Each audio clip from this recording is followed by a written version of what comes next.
नमस्कार। प्रवास साक्षी न्यूज नाटक और आप सभी का स्वागत है। प्रधानमंत्री नरेंद्र मोदी की मालदीव यात्रा केवल एक सामान्य कूटनीतिक दौरा नहीं है, बल्कि यह हिंद महासागर क्षेत्र में भारत की सामरिक रणनीति, नेबरहुड फर्स्ट नीति और चीन को संतुलित करने की बड़ी रणनीति का हिस्सा है।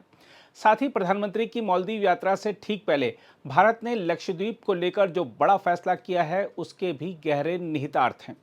वैसे चीन की गोद में जा बैठे मालदीव को भारत जिस तरह अपनी कूटनीति की बदौलत वापस अपने करीब ले आया, वह हमारी विदेश नीति की एक बड़ी सफलता भी है। हम आपको याद दिला दें कि जब मालदीव के राष्ट्रपति मोहम्मद मुइज्जू ने खुलकर भारत विरोधी बयानबाजी की थी और भारत को फौजी ताकत हटाने के नाम पर सीधे निशाना बनाया था, तब दोनों देशों के संबंध बेहद तनावपूर्ण हो गए थे। लेकिन अब परिस्थितियां बदली हैं और राष्ट्रपति मुइज्जू का रुख भी। सवाल उठता है कि आखिर ऐसा क्यों हुआ और प्रधानमंत्री के इस दौरे का भारत के लिए क्या महत्व है। देखा जाए तो मालदीव भले ही क्षेत्रफल में छोटा देश हो, लेकिन समुद्री भू राजनीति में इसकी स्थिति बेहद अहम है। यह समुद्री रास्तों के उस हिस्से में पड़ता है जहां से भारत का 80% से अधिक समुद्री व्यापार गुजरता है। भारत के लिए मालदीव की स्थिरता और उसकी मित्रता सामरिक दृष्टि से उतनी ही अहम है जितनी श्रीलंका या मॉरिशस की। बीते वर्षों में मालदीव में चीन के बेल्ट एंड रोड इनिशिएटिव और कर्ज के जाल के जरिए प्रभाव बढ़ाने की कोशिश भारत के लिए चिंता का विषय रही है। अब प्रधानमंत्री मोदी की यात्रा मालदीव को यह संदेश दे रही है कि भारत उसके दीर्घकालिक हितों के लिए कहीं ज़्यादा भरोसेमंद और पड़ोसी के रूप में स्थायी है। हम आपको बता दें कि भारत मालदीव को तटरक्षक पोत, सैन्य प्रशिक्षण, निगरानी प्रणाली जैसे सुरक्षा मदद पहले ही दे रहा है। पीएम मोदी की यह यात्रा इस सहयोग को और मजबूत करेगी ताकि मालदीव किसी भी प्रकार के आतंकी या चीन समर्थित गतिविधियों का गढ़ न बने। देखा जाए तो भारत से टकराव के चलते मुइज्जू सरकार को प्रत्यक्ष नुकसान भी उठाना पड़ा है। भारतीय पर्यटक मालदीव के सबसे बड़े विदेशी पर्यटक वर्ग रहे हैं। भारत विरोधी बयानबाजी के बाद मालदीव के पर्यटन उद्योग को काफ़ी नुकसान हुआ, जिसका सीधा असर अर्थव्यवस्था पर पड़ा। पर्यटन के साथ भारत से व्यापार, निवेश और सहायता भी खतरे में पड़ने लगी। इसके बाद मुइज्जू को एहसास हुआ कि चीन सिर्फ कर्ज देगा, लेकिन सुरक्षा, मानव संसाधन, आपदा प्रबंधन जैसी वास्तविक जरूरतों में भारत जैसा सहयोग नहीं करेगा। चीन का कर्ज जाल मालदीव को आर्थिक संकट में धकेल सकता है, इसका अंदेशा मुइज्जू को हो चुका है। इसके अलावा मालदीव के भीतर भी कई राजनीतिक दल और वर्ग मानते हैं कि भारत से टकराव करके देश की सुरक्षा और विकास खतरे में डाला जा रहा है। हाल के उपचुनावों और सर्वे में जनता के भीतर भारत के प्रति सहानुभूति और मुइज्जू के फैसलों से असंतोष उभरा, इसलिए भी उन्हें रुख बदलना पड़ा। इसके अलावा भारत ने कूटनीतिक रूप से संयम बरतते हुए मुइज्जू सरकार से सीधे टकराव टालकर उसे समय दिया ताकि वह खुद ही अपनी गलती समझे।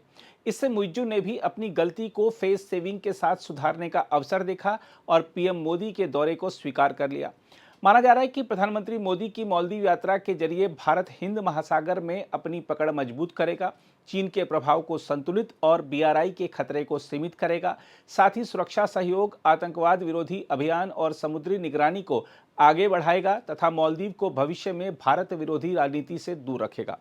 हम आपको यह भी याद दिला दें कि जनवरी 2024 में जब प्रधानमंत्री नरेंद्र मोदी लक्षद्वीप के दौरे पर गए थे और वहां पर्यटन विकास को लेकर बड़े बड़े विजन पेश किए थे, तब मालदीव की सरकार और उसके नेताओं ने भारत के खिलाफ भड़काऊ और अपमानजनक बयानबाजी की थी।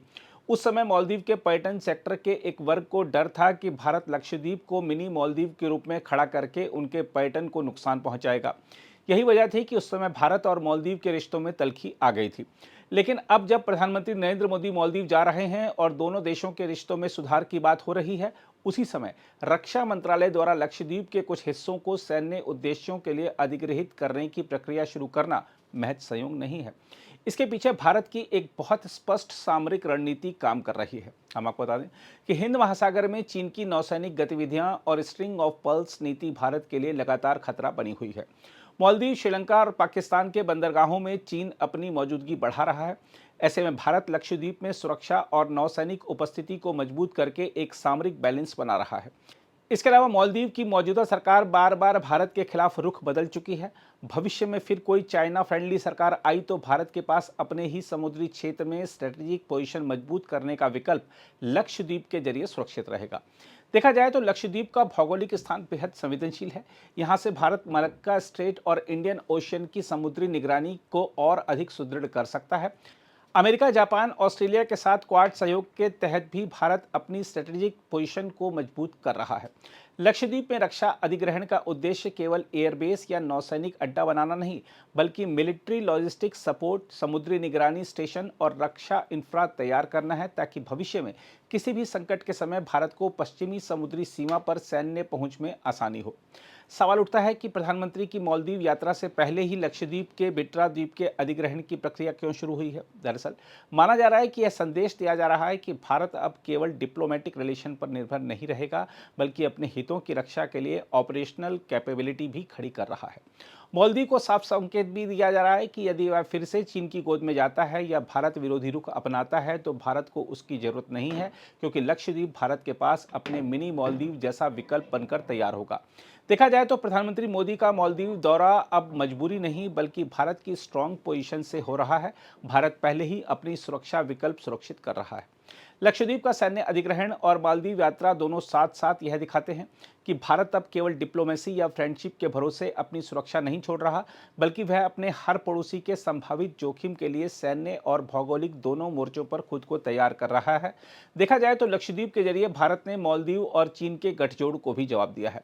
इसलिए प्रधानमंत्री मोदी की मालदीव यात्रा भारत की मजबूत कूटनीति और प्रैक्टिकल सोच का हिस्सा है। बहरहाल प्रधानमंत्री मोदी की मालदीव यात्रा केवल समुद्र पार दोस्ती का प्रतीक नहीं, बल्कि हिंद महासागर में भारत के सिक्योरिटी प्रोवाइडर की भूमिका का पुनः सार्वजनिक प्रदर्शन भी है।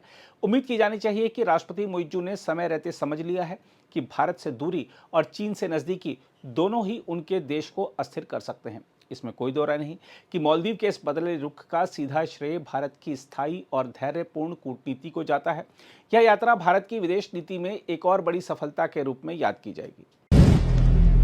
अगर आप भी लेना चाहते हैं देश दुनिया की तमाम जानकारी, तो आज ही सब्सक्राइब करें हमारे चैनल को।